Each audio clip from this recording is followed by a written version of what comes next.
मैं तो कहता हूँ ये 80 करोड़ हो, 80,000 हो, 80 अरब हो, अगर मोहम्मद की बात आ गई तो मैं 80 अरब को अपने पैर की नोक पे रखता हूँ।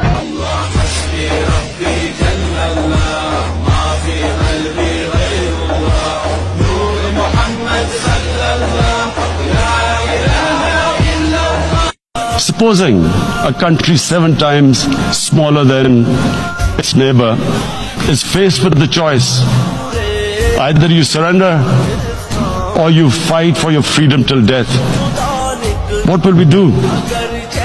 I ask myself this question. And my belief is, La ilaha illallah, there is no God but one. And we will fight. And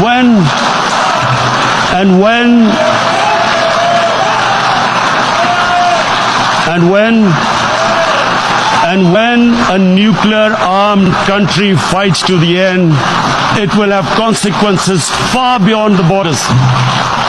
It will have consequences for the world, which is why I repeat I'm here. Because I'm warning you, it's not a threat. It's a fair worry that where are we headed?